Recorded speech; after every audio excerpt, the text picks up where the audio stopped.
Okay, 7:30. You're listening to Heritage Radio Network.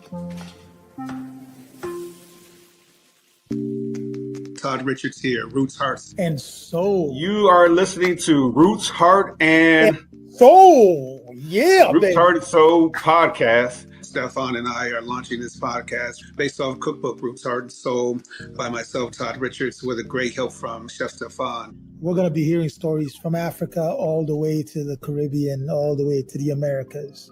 It's going to be something special.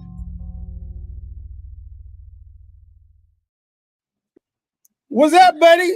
Hey, good Tuesday. Good Tuesday in the fair world. First of all, I have to again be remiss if I don't say our condolences to the entire Malcolm Jamal Warner fan club, fan Absolutely. base, family. Absolutely. What a beautiful actor, artist. From what I've read from him, human being. The whole kit and caboodle, man. It's such a tragedy, you know. And I grew up with him. I grew up with the Cosby. You. Yeah, I mean you. Of course, you know. I mean, I don't even know which episode. I mean, there's so many episodes that is nostalgia from him. You know, the one where Cliff Huxtable, Bill Cosby, of course, sat there and did the whole thing with the Monopoly money from when he was mad at Justine and calling her name when he was trying to get her, put the peanut on his butter on his face and got it off of there.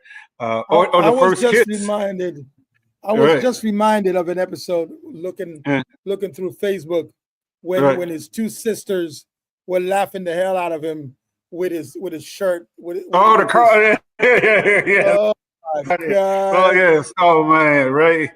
Oh man. These silly rivalries are something else. You know. Oh, it's a crazy world that we live in, man. When you lose someone who, from our childhood all the way through, who we saw mature as a man, saw a person who loved very hard, and multi-talented, just like most artists are, multi-talented, play spoken word, great actor, but the whole community of our age group, I'm not even sure which generation we are. Are we X, Y, Z? And whatever. T, whatever. But our whole age group is just kind of just still walking around in the days. It's hot outside days and winter days, losing this great brother. I think we're from a great generation, man. A lot of great things happened in our era. But I've got a surprise for you, buddy. Okay, come on, give it to me. I can't hold my mouth. I got a surprise for you. She's a okay. Okay. She's all right. Do we say the name of the show first, or you got to do this first? No. She's a go darling ahead. of a lady. Okay. She's a darling of a lady, an amazing person. She's the other half creator of Black Food Folks. Go ahead. She's the ready. other half creator of Black Food Folks. Okay. She's coming next week. Next week, for real? For real, buddy. Oh, boy. All right. And she's an amazing friend. You know what they say, buckle up, because this is going to be fascinating. Chef Todd Richards, of course, the great conversation. Let me say it again. Chef Todd Richards, of course, the great Chef Stephan. We're listening to Roots, Heart, and Soul. Yes. Roots, Heart, Soul podcast on Heritage Radio Network. We're going to do an abbreviated one this week because Stephan and I are in the midst of moving around and things like that. But it's going to be great because it's summer and everyone's traveling and holding it down. That's true. That's true. I mean, the world is in flux, man. The world is in flux. One thing that, I really want to talk about with you this week, because most of our listeners understand that we're chefs, but I don't think they understand that we're in the business of being chefs in restaurants. And that's right. And the restaurant business, I'm gonna be honest with you, is hurting big time. It is. I haven't seen a summer this slow across the board. from sea to shining sea in a very long time. I'm not sure if anyone's seen the photos of Las Vegas this past Saturday at 1 a.m. It was you could have put 8 lanes of bowling in the middle of the street and set up a whole bowling alley, and no one would have we've seen travel down.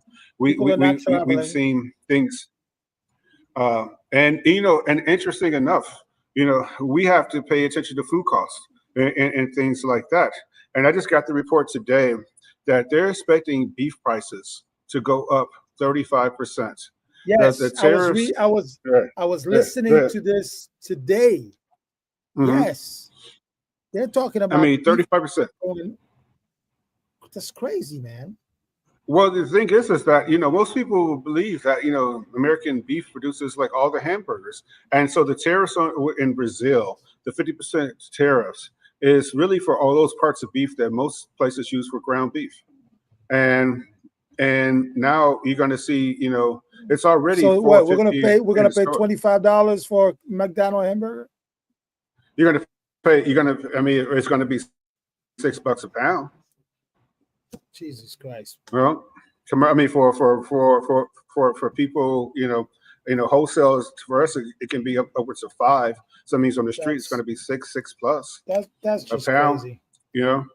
That's just crazy. I mean, it's going to be not a quarter pounder; it's going to be a quarter-ish. Somebody's going to have their finger on the scale. That's just crazy. Saying that. I mean, cost of food is going up, and that means but why? Go ahead. That means our overhead is going to be off the roof, man. I mean, people could only pay so much for ingredients. Absolutely. I mean, you can only. I mean, have you noticed that in commercials and things like that? How many dollar menus have you seen? The dollar menu, by the way, is gone. The dollar menu is gone. It doesn't exist anymore. I was watching a show on that particular conversation, and they were saying that the McDonald's dollar menu used to be the biggest thing, right? And now it doesn't exist anymore. I mean, you have to question, what are you eating that costs $1? Nothing. I mean, what protein can you eat that costs $1? I mean, I can say shrimp. You can buy a shrimp for $1. I mean, they're prolific. But as far as like anything that's processed in that manner, like ground beef, turkey, chicken, pork, and it costs you $1. The idea behind McDonald's selling dollar menu isn't really because things are costing $1, but the way they bulked it made sense to them financially, but now it doesn't even do that. It's gone. Well, it can't. I mean, it can't with when tariffs affect the cost of goods, and those cost of goods have no resale value. And what I mean is that if tariffs affect aluminum, you can process aluminum, you can sell it to a consumer. The consumer can recycle the aluminum, and then it could be repurposed again. When it comes to food, once it's consumed, that's it. That's it. I mean, so these tariffs and that whole conversation about tariff is not supposed to hurt us. That whole propaganda. Who are you fooling? We're not. Consumer confidence is low too. We're not going to all eat that bullshit. I mean, the 3 things they told me today was A, the tariffs, 2, that consumers spending is way down. So people are not buying as much beef, and so the farmers and the ranchers and the cattle processors don't want to process beef anymore right now. And the third thing, that we haven't really ever talked about here, we talked about generally on Roots Art Soul podcast, is that the immigrant workers, that are now leaving. There's no one there to not only rustle the cattle, but also there's nowhere to harvest the grain. And things like that. Yeah. So if there's no grain being harvested, and the price of feed is going up, and then the consumer confidence is down, and then the tariffs are affecting other sides of the beef market, and naturally poultry is going to be next. Then we are going to have economic food crisis we're here. gonna be in deep doo doo, bro. Yeah. See, I like to say it the nice way, and you just make it plain. Nah, You make nah. it plain. You know, sometimes I'm gonna be honest with you. Sometimes you just got to say it the way it is, because Yeah. sometimes people just don't get it right away, Mm-hmm. or they don't understand. They don't understand this whole process right away, so they are not figuring it out. They know it's hurting their pockets. They know that when they go to the grocery store, um, the amount of dollars that they have to purchase food now becomes less and less. But sometimes you just gotta say it. Just say it. We are in deep doo doo. Deep doo doo as high as the manure that these cows that they're not processing is going to create. Okay. I mean, And I and mean, guess what? And guess what? Farmers are gonna be hurting. There are no workers to work in those farms.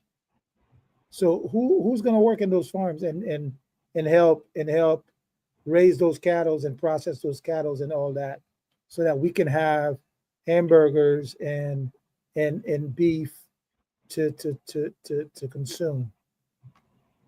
That's all gone. Five I mean, hundred thousand, 500,000. We're talking his numbers, at least it's his numbers. I don't know. mhm. But the numbers that have been on television lately is 500,000 Haitians, 500,000 Venezuelans and Latinos and all that. Again, when I heard the story of Ohio, it turned my stomach upside down. But what I heard beyond that noise, is that the community of Ohio was praising those people from Haiti who came to Ohio and worked the mills and worked the farms and worked the factory, and it revived the city. And now everybody is leaving. Well, So I what mean, happens to cities like this? What happens well, to, I don't know, man. And I'm going to tell you, our business, you and I's business, the restaurant business, the hospitality business, the hotels, the restaurants, even the airports. Who do you think are the guys that do the cleaning and the hard labor work? The guys that puts me in a wheelchair and rides me all the way to the airport because I can't freaking walk. Who are those people? Stephan, you know who those people are, just like I know those people are. I'm in, airports, 70% of the week from Of the coast to week, coast, of the and from week. coast Who's to working in coast. our kitchens? Who's doing the dishes? I mean, there's a sobering conversation that and the thing is that who's not going to be affected by it? Either you're going Exactly. to be ultra rich, or you have had intestinal fortitude, um, this entire time in order to see it through. And it's only going to get even worse, um, food wise and taste wise too. I mean, a bartender, one of our bartenders called me and said, "Have you seen the quality of strawberries coming in?" He said, "Yeah." It's like, so when do we need to switch purveyors? To switch purveyors for what? I mean, I mean, first of all, there's only so many strawberry farms. You know. Exactly. Second, Exactly. Secondly, if there's no workers out there picking the strawberries, then when they did pick them, they probably were over-ripened. It's been raining like crazy across the country, so they're blown. You're not dealing with a product that you just get out, it's manufactured in plastic. You're dealing with um, a live plant here, a live fruit here. And so, yeah, you can spend time and they'll bring you the best they can find on that shelf for 1 week. And then the next week, you're going to get the strain. And this shit is going to be handpicked. Right. This ain't no machine. This ain't no machine going through acres and acres of farms, picking up strawberries. It has to be picked by hand. Same with celery, though. I mean, has anyone ever seen celery being harvested? I mean, they are out there in the field by hand, pulling it out, chopping off the leaf. Why my celery still got dirt on it? Because it's dirty. I mean, it grew in dirt. I mean, they didn't wash it out in the field. They just cut it and harvested it. And guess what? The wine industry, the strawberry industry, the blackberries and the raspberries, and the apples, and the oranges. Should we keep going? Yeah, I mean, yeah. You can, the sobering concept or point of this conversation is that we just have to do better. Not only do we have to do better, we have to stop this bickering and constant comparison of each other. We're all in this bullshit together, man. I don't care, green, white, yellow, black, brown, shade, 50 shades of brown, 50 shades of white. I don't care. Okay?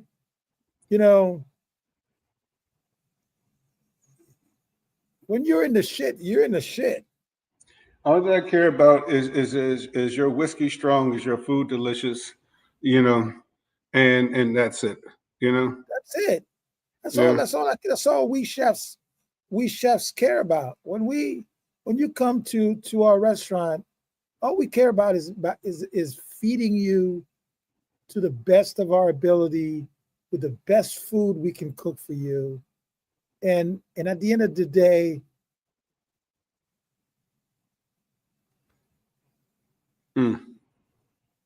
yeah, eat well. Yeah.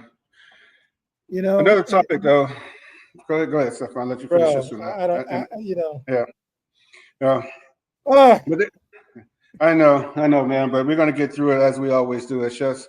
Whenever shit gets bad, they always call chefs first. To come back and get everyone back on track. So that we can make some lemon. So we can make some lemonade. Yeah, right. I mean, if we had lemonade.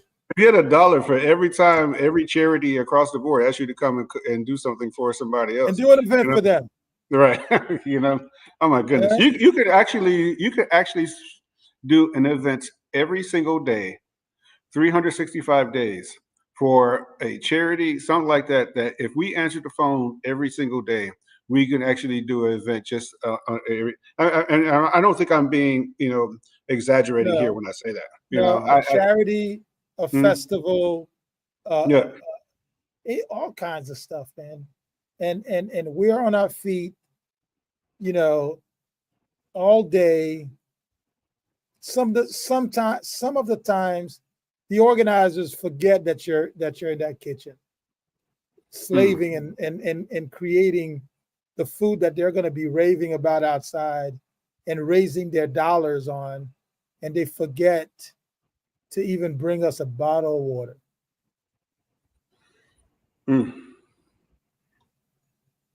Yeah, that's why I have a great agent. Shout out to Sally Eckes, because it's in my contract that I get 2 bottles of champagne. I ain't doing it. I need an agent. Because I'm not doing it. I need an agent, man. You're not gonna have me standing over here without no. You know, I'll bring my own whiskey, but you better have me 2 bottles of champagne.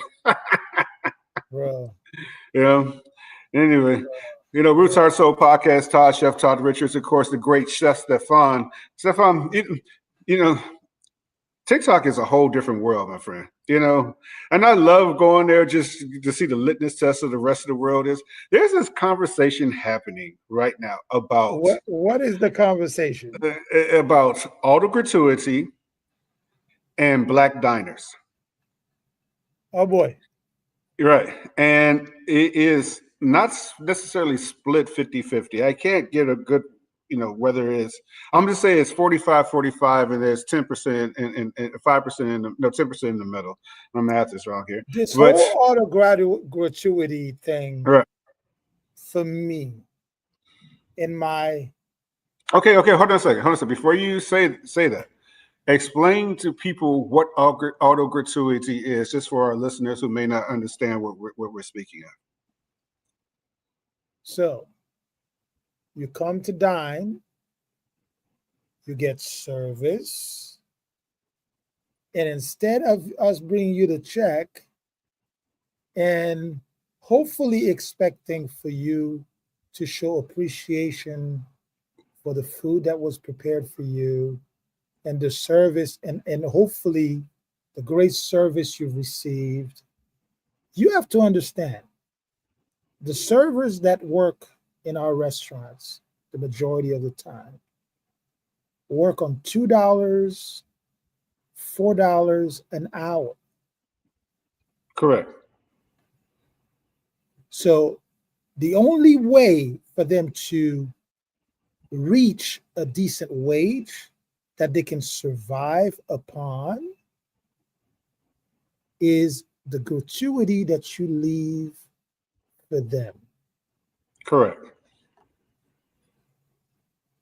And that gratuity being auto gratuity is when the restaurant mandates that a customer is paying the gratuity is usually somewhere between 18 and 20% to the server. And it is required that you do so as part of the service. It's required in some regards. They cannot force you to pay it, but it is required in some regards. I think the other thing I want to make sure before we have this other discussion about it is that people need to understand that servers and bartenders are free agents. They can sell anything and everything in that restaurant, and in doing so, their gratuity is based off of what they have sold to you as a consumer. They are and tipping is a contract between the server and the consumer. Tipping it's a commission. Consider it a commission. Right, it is a commission, but it's a contract between the server and the consumer. It is not the restaurant who does that. The restaurant does not collect 1 penny off of that gratuity. Well, I'm gonna clarify a little. We collect it and we distribute it to the server. We are fiduciaries. Right back to the server.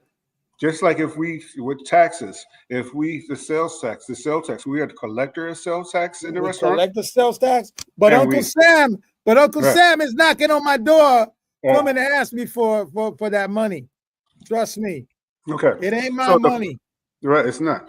So the premise is that auto gratuity promotes bad service because server know that they're automatically going to get this gratuity. And consumers dislike it. On our restaurant operating side, is that the consensus is that minorities, I want to say Black, Brown, Asian, have a tendency of not to tip, right? That's correct.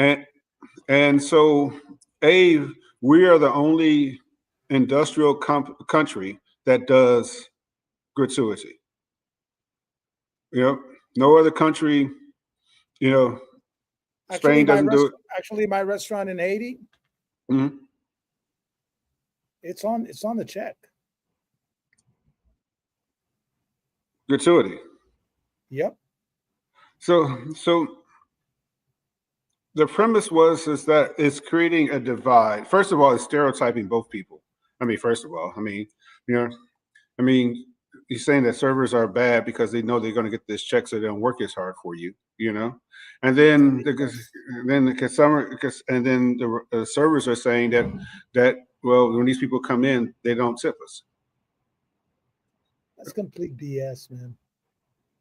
I'm going to tell you. Yeah, you tell see me. that tip?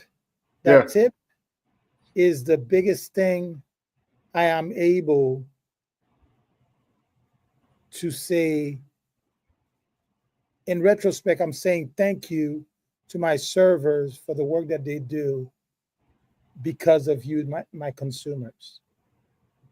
Because in Haiti, salaries don't even reach $4 or $5 an hour. Okay, but what is service? What service are servers providing to the guests? They're providing you the experience. They're making sure that your plate is brought to your table. You're drinking. You're eating. You're having a good time. Okay. And what I tell people is, I tell people simply this: put yourself in their shoes. Let's say that you were providing a service of some kind. Wouldn't you appreciate that somebody said, that extra little money, how much that could go a long way? But let me give you this premise though, and this is where I think that where I believe the issue resides. Right, the issue resides in fast casual. And when I say fast casual, I'm going to include food service, quick service, and all that in there. Where you go to Starbucks, and when you go to Starbucks, there's a gratuity on there. So for what? Just please tell me, what is the gratuity for when I go to Starbucks and you took my order? I could order this online. I could order this, anything like that. Where does the gratuity reside from a consumer standpoint? And only thing it does is that it allows, what wages, and so the service standards have gone down because consumers are giving away the money free willing to people who haven't provided any service. What service are you doing taking my order and handing me a cup of coffee? I don't understand that premise behind that. Or I'll give you, and you've seen this. You go to a fast food place, right? And there's gratuity. Not all, but I'm just saying there's gratuity. And they hand you the cup and you go fill up your own drink. You get your own pop, your own soda, your own iced tea, sweet tea, lemonade. So what service are they providing? That you took my order? That you put it in a bag? Like, what am I thanking you outside of the food and hourly wage that you've got?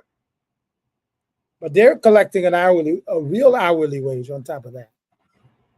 No, I'm in it, and I'm knee deep in it, and I've seen, where the hourly wage could be $17 an hour, and then with gratuity they can make $28, $29, $30 an hour for providing no service. And then you go to a sit down restaurant, you expect the table to levitate. You've given 20% to a person, who just gave you a cup of coffee or a Danish or a muffin. You've given them 20%. But yet you get to a restaurant. What do you expect? And you're hissy feeding about an 18% added to your tab. Well, I'm just saying from a consumer standpoint, I get it though, because we're training the consumer to say that I'm going to pay you 18-20% gratuity for handing me a cup of coffee.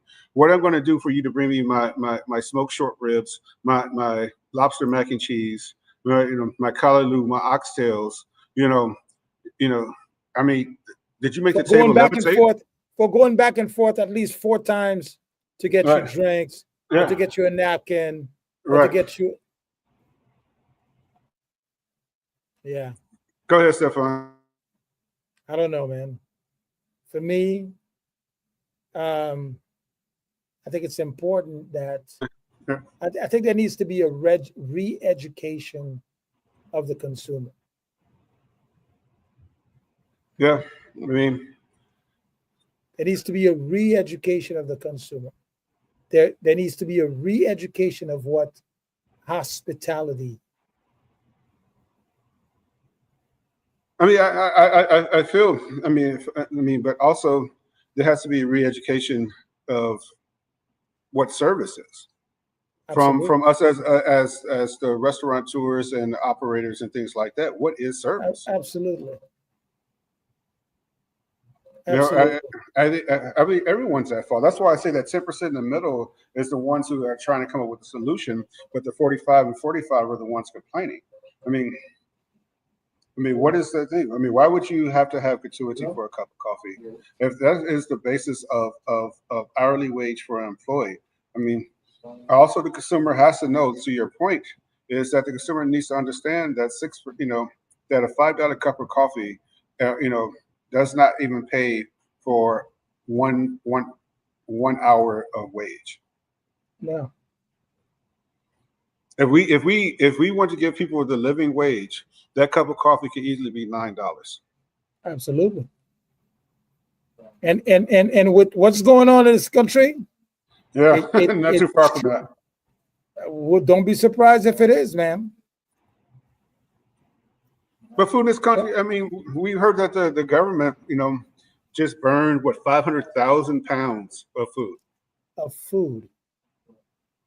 You know how many people are without food in this country, who don't have a decent plate of even of rice and beans to eat during the day, and you're throwing away 500. That hurts, man. That hurts, man. But think about those stuff, Stefan. That made the That price of hurts, food brother. go up. But that directly hurts the consumer. From the other side, it drove the price of food up. You put Absolutely. 500,000 pounds of food back into the market, and then what happens? The price of food goes down. I mean, it's very systematic, and I don't want us to have a doom and gloom podcast here and things like that, because there's a No, lot of positive but of what it I is. think there's an intricate gameplay that's being developed. To what end, I'm not sure. To whose pocket, I'm not sure. But I think there's a real. We need to start. We need to start as a community, as a people, as um, asking ourselves, questioning what matters, what's important. Um, um, you know, and the people that are crunching those numbers. Yeah, right. You know, what is the end game, man? What is the end game? Because I know our end game is always to serve delicious food to really so like-minded great so people. Yeah. everything that cannot be about dollars and cents, bro. There's got to Well, be there's got to be an ounce of humanity in there, an ounce of love in there, an ounce of understanding in there, an ounce of thinking about something else, somebody else other than yourself. I mean, that's what a recipe is. Um, you know, a recipe doesn't become this beautiful plate of food without a little touch of this and a little touch of that. Yeah, I mean, and it's also a guideline. It's not. I mean, yeah, you don't have jalapenos and you got serranos, then use serranos. Just know the heat level of serrano compared to jalapeno. I mean, understand it. Understand it that way.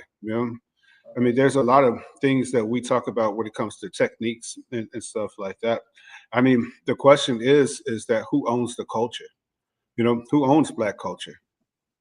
I remember, you and I were started talking about the Essence episode, I think either last episode or a couple episodes ago, that there was this uproar that, that American Black culture was being shunned away at the Essence Festival, and African Black culture was being, brought in.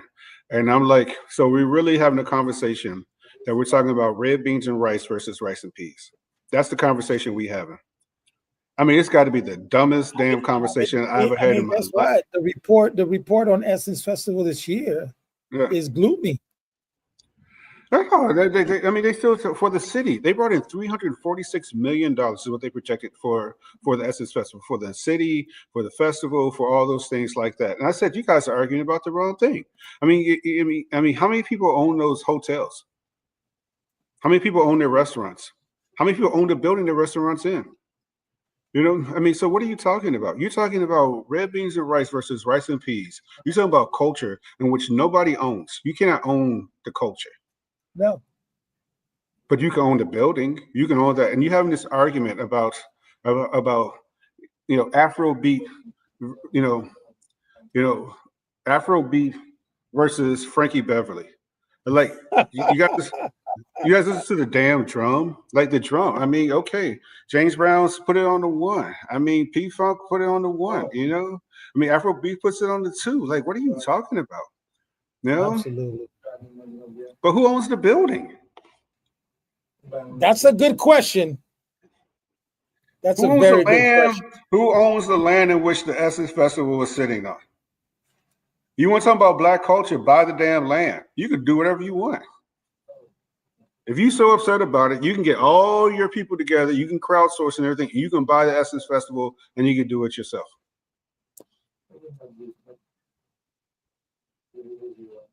So, tell me, we're talking about some things that are extremely important that is affecting us today and tomorrow. And these conversations, listen, as we talk about them in the podcast, we want you, our audience, to questions and bring those same conversation into your circle. And, hopefully there's a light at the end of the tunnel. And like Chef Todd just said, it is not just a gloomy, depressing conversation. I think we raise these questions because we will also want you to do the same. Right. Absolutely. So, given that, my friend, yes, as we close this podcast today, a little short, but I think we've raised some very deep questions, and those questions we will continue having a conversation about them next week, because I think our guest is right up that alley. That's great. That's fantastic. That's fantastic. Our guest next week, Colleen Vincent, the other half of Black Food Folks. Man, oh man, is right up that alley. I might have to wear a shirt and tie, Yes, you will. I gotta get a chair with a back on it so I can sit up straight, no slouching. Yes, you will when Colleen Vincent comes in, Yes, you will have. And I had the pleasure of meeting Colleen through a good friend of ours, good friend of mine. I call her my sister. She's been to Haiti a couple of times, and she brought Colleen with her. Wow, that's great.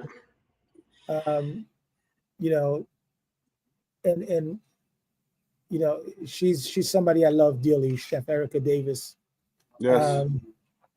Yes. Love dearly. She's amazing. One of the best chocolatiers in the world. Oh, Stephan, wow. before we get out of here, please let everybody know about the award that Roots So Heart Soul podcast we've been nominated.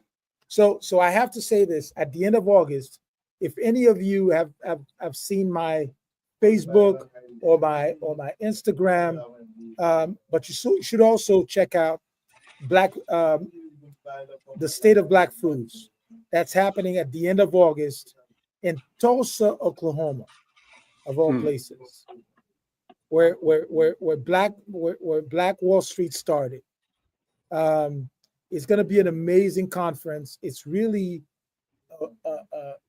it's all about conversation, connection, and so much. And I got to give a big shout out to Chef Chad, who was on the podcast, who's leading this movement. We're part of Chef Culture, which is an organization that I'm very proud to say that I was part of it from the ground up. And every Black chef should join us as we are working on some great things in the coming months and years. So State of Black Food has nominated us for an award for the podcast. Wow. So let me make sure everyone, it's the Roots Heart Soul podcast, Heritage Radio Network. Chef Todd Richards, of course, the great. Our first award, Stephan. bro. Our first award, bro. Yeah, I know, right? Our first award. Our first award, bro. I know Stephan's going to be in the house. I'm going to try to make it if I can get away. Most people know or may not know. That weekend is a very is a very special weekend for me. It's the weekend of my birthday. Yes. It's the weekend of my son getting married. Yes. And it's the weekend of State of Black Foods. Yes. And to coincide with what he is saying here, it's Labor Day weekend, and that is potential opening weekend for my new restaurant here in McDonough, Georgia, which is a south suburb of Atlanta. So Curiosity. My trip is gonna look like this. Yeah. Tennessee. Yeah. Tulsa. Mm-hmm. Atlanta. Yeah. And you can stop there. You can stop there. And we'll see what happens next. Right. So it's going to be a great weekend. Plus, if you're in Atlanta that weekend, of course, it's a Luda Day weekend too. So you got, a ludicrous weekend. Atlanta's going to be crazy. What happens next? But it's really going to be great, yes. I have to say this. One of our guests that we're going to be showing that episode that we pre-recorded yesterday. Mm-hmm. We're talking about bringing him that weekend too.